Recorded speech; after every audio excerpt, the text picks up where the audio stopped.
ত্রিকোণমিতির শুরুতেই আমরা ত্রিকোণমিতিক ফাংশনগুলো sine theta, cos theta, tan theta, cot theta, sec theta, cosec theta এগুলো কোথায় থেকে আসছে বা কিভাবে এসেছে এই বিষয়টা আগে বুঝে নেব। তো আমরা সবাই হয়তো অনেকটা জানি যে ত্রিকোণমিতিক ফাংশনগুলোকে বৃত্তীয় ফাংশনও বলা হয়।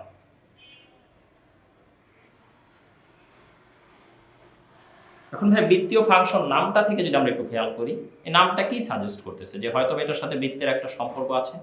এই বিষয়টা বোঝার জন্য আমরা শুরুতে একটা বৃত্ত এঁকে নিই। তো ভাই দেখেন আমরা একটা বৃত্ত আঁকলাম এবং এই বৃত্তটা হচ্ছে একক ব্যাসার্ধের বৃত্ত।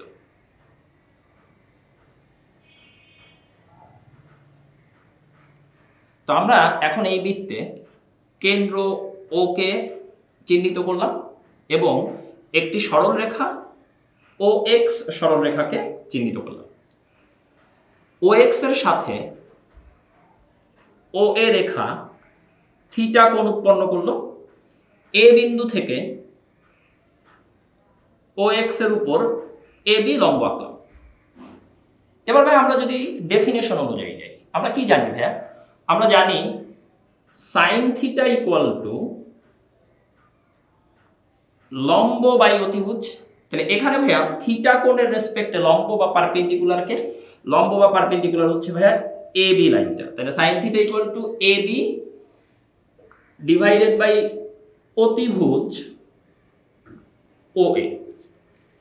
এখন আমরা যেহেতু বলতেছি বৃত্তটার ব্যাসার্ধ 1 একক, তাই এই ও এ রেখার দৈর্ঘ্য কত ভাইয়া? ও এ রেখার দৈর্ঘ্য কিন্তু 1, কারণ আমরা বলছি বৃত্তটার ব্যাসার্ধ 1। তাই ও এ যদি 1 হয় তাহলে A B by 1 equal to ভাইয়া আসলে এ বি। তাহলে একটা বিষয় একটু খেয়াল করেন, একক ব্যাসার্ধের বৃত্তে এই যে লম্বটার যে দৈর্ঘ্য, এই লম্বটার দৈর্ঘ্যই বেসিক্যালি সাইন থিটা রিপ্রেজেন্ট করে। এখান থেকে ভাই আমরা যদি আরো কয়েকটা বিষয় একটু বুঝে নেই, যেমন আপনারা হয়তো জানেন এই জিনিসটা ভাইয়া যে সাইন 0 ডিগ্রি, ভাইয়া সাইন 0 ডিগ্রিতে মান কত? আমরা হয়তো এটা জানি যে ছোটবেলায় পড়ে ফেলেছি যে সাইন 0 ডিগ্রি ইকুয়াল টু 0। তাহলে আসলে কেন 0 একটু যদি সবাই খেয়াল করি। ভাইয়া দেখেন এই যে থিটা কোণটা মান যখন 0 হবে তখনই তো লম্বের দৈর্ঘ্যটা সাইন 0 কে ইন্ডিকেট করবে, কারণ আমরা বলেছি একক ব্যাসার্ধের বৃত্তে লম্বের দৈর্ঘ্যই সাইন থিটা। আপনি একটু যদি খেয়াল করেন, আমি যদি থিটার মান কমিয়ে নিয়ে আসি, ধরেন থিটার মান যদি এখানে সেট করি, তাহলে সাইন থিটার ভ্যালু হবে এই দৈর্ঘ্যটুকু, যে এখান থেকে শুরু করে এই লম্বটার দৈর্ঘ্য।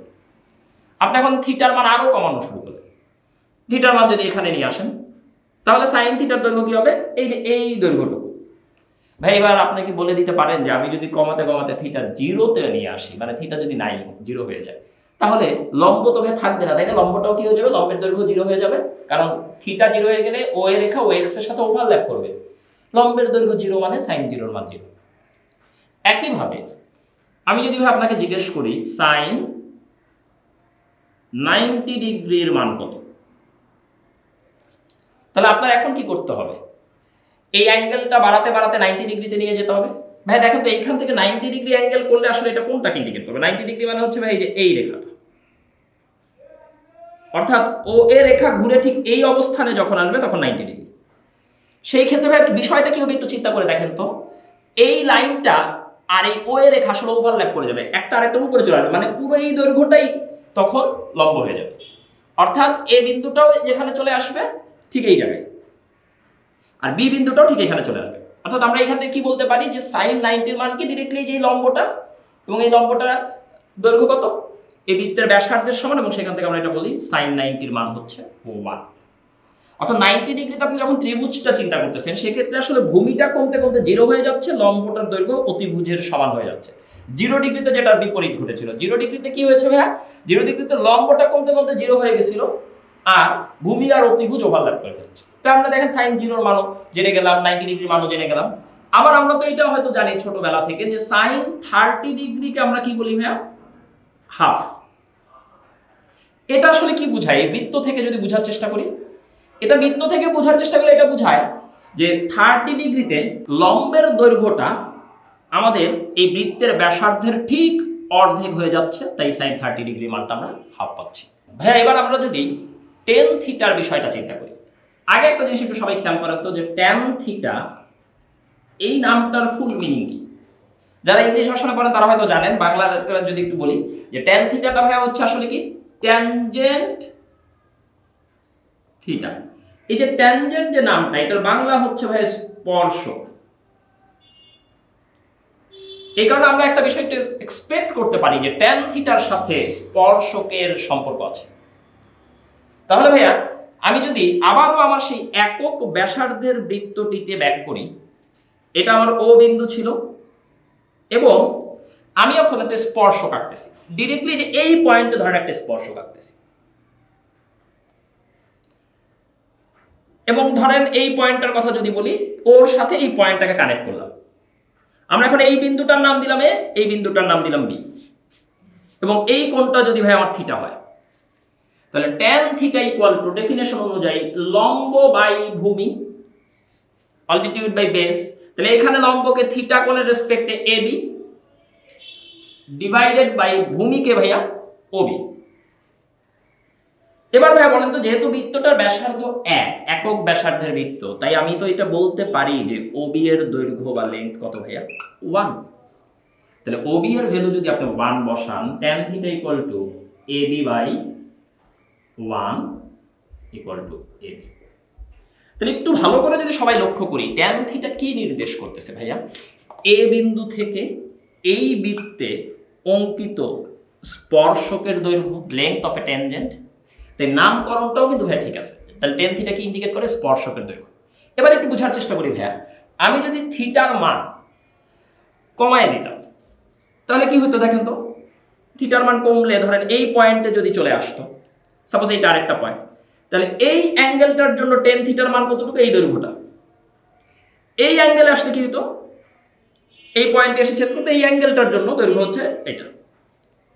তাহলে দেখতেছি যে টেন থিটার দৈর্ঘ্য কমতেছে, মান কমতেছে, সরি।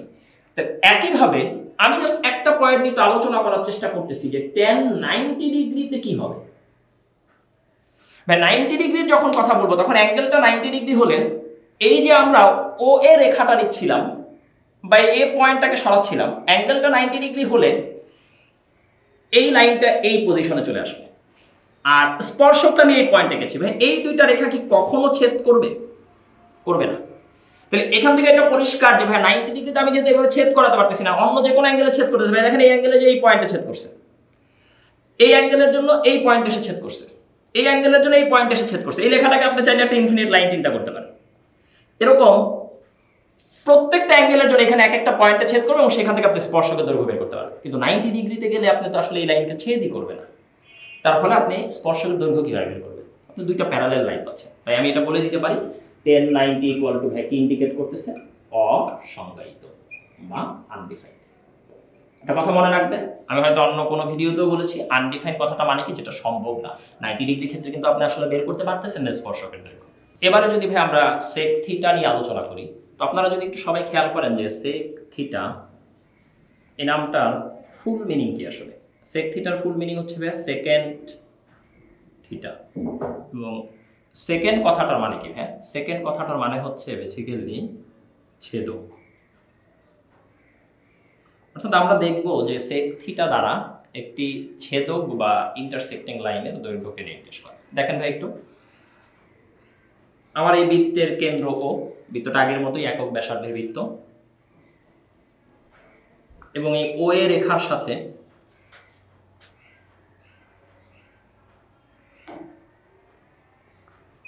থিটা কোণ উৎপন্ন করেছে এরকম একটা সরলরেখা ওবি। ভাই এটা একদম টেন থিটাটার চিত্রের মতোই। আমরা এখান থেকে যদি এখন ডেফিনেশন অনুযায়ী সেক থিটা বসাই, সেক থিটা ইকুয়াল টু আমরা কি জানি? অতিভুজ বাই ভূমি, হাইপোটেনিয়াস বাই বেস। তাহলে ভাই এখানে অতিভুজের দৈর্ঘ্য কোনটা? অতিভুজের দৈর্ঘ্য হচ্ছে ওবি, থিটা কোণের সাপেক্ষে ভূমি বা বেস হচ্ছে ও এ। তাহলে O B by O A equal to, ভাইয়া ও এ যেহেতু বৃত্তটার ব্যাসার্ধ 1, তাই ও এর দৈর্ঘ্য তো 1, তাই আমরা এটাকে বলতে পারি O B by 1 equal to O B. দেখেন তো সেক থিটা দ্বারা যে মানটা নির্দেশ করতেছে সেটা কার দৈর্ঘ্য? একটি সরলরেখা ওবি এর দৈর্ঘ্য। এবং এই ওবি সরলরেখা বৃত্তের কি স্পর্শক নাকি ছেদক? ডেফিনেটলি একটা ছেদক বা ইন্টারসেক্টিং লাইন। তাহলে আমরা কি শিখলাম? sec থিটা দ্বারা একটা ছেদক সরলরেখার দৈর্ঘ্য নির্দেশ করে। এবারে যদি আমরা বেসিক 3টি ত্রিকোণমিতিক অনুপাত লিখে নিই, সেগুলো কি কি ভাইয়া? sin theta, tan theta, sec theta. এখন sin থিটার যে বিপরীত অনুপাত, সেই বিপরীত অনুপাতটাকে বলা হয় cosec থিটা। tan থিটার যে বিপরীত অনুপাত, সেটাকে বলা হয় হচ্ছে গিয়ে cot থিটা। sec থিটার যে বিপরীত অনুপাত, এটাকে বলা হয় cos থিটা বা cosine থিটা। একটা জিনিস দেখেন, প্রথমে যে নামগুলো লিখেছিলাম এদের কারো সাথে কিন্তু এই যে কো কথাটা ছিল না, এগুলো থেকেই বাকিগুলো পরের তিনটা আসতেছে। আবার এই কো লেখার পরে সেকের বিপরীত হচ্ছে কোসাইন, কিন্তু তার নামের সাথে আবার সাইনের নামের মিল আছে। সেটা নিয়ে আমরা যদি একটু আলোচনা করি সংক্ষেপে, আপনারা হয়তো ভাইয়া ছোট ক্লাসে পড়েছেন, একটু যদি ভালো করে দেখেন কেন সাইন থিটা আর কোসাইন থিটার নামের মধ্যে সম্পর্ক আছে। আমরা একটা বিষয় যদি একটু খেয়াল করি, সাইন 30 ডিগ্রির ভ্যালু কত? হাফ। আবার কস 60 ডিগ্রির ভ্যালু কত? সেটাও হাফ। আপনারা এই বিষয় যেটা জানেন। তাহলে ভাই দেখেন তো, sine 30 degree equal to cos 60 degree. তাহলে এই জায়গায় যে 30 ডিগ্রি আর 60 ডিগ্রি, এই দুটার যদি যোগ করি, যোগফল কত আসতেছে? 90 ডিগ্রি আসতেছে। আচ্ছা, দুইটা কোণের যোগফল যদি 90 ডিগ্রি হয়, তাদেরকে কি বলে? তাদেরকে বলা হয় হচ্ছে গিয়ে পূরক কোণ বা কমপ্লিমেন্টারি অ্যাঙ্গেল। এই যে কমপ্লিমেন্টারি অ্যাঙ্গেল, এই কমপ্লিমেন্টারি অ্যাঙ্গেলের সিও কথাটা থেকেই এইখানে কো আসতেছে। অর্থাৎ বিষয়টা এরকম যে sine 30 degree equal to complementary of sine 60 degree. So আশা করি ভাই, কেন কো কথাটা, যেমন এরকম প্রশ্ন আসতে পারে, ভাই কেন কো দিবেন, অন্য কিছু দেন না, যেটা সাইন থিটা লিখলেন এটা সিও না লিখে বিও লিখতেন, তখন বস থিটা হয়ে যেত, তাই না? কিন্তু কেন সিও কথাটা? সিও কথাটাই কমপ্লিমেন্টারি অ্যাঙ্গেল এখান থেকে এসেছে। টেন কটের সাথে একই সম্পর্ক, আপনারা যদি একটু চেক করে দেখেন, সেক কোসেকের একই সম্পর্ক। বেসিক্যালি এগুলো কোথায় থেকে আসছে আপনারা হয়তো একটু কিছুটা পড়েছেন, যে এই যে জিনিসগুলো আমরা জানি না, sine π/2 minus theta equal to cos theta. উচ্চ মাধ্যমিকে হয়তো আমরা পরের দিকে এগুলো নিয়ে বিস্তারিত আলোচনা করব। এই যে এই প্রপার্টিস গুলো থেকে আসলে এগুলো কাজ করতেছে। এখানে যোগ করে দেখেন ভাইয়া, π/2 মাইনাস থিটা আর থিটা যোগ করলে কত হয়? π/2 minus theta plus theta equal to π/2 বা 90 ডিগ্রি হয়। বেসিক বিষয়টা হয়ে যায়।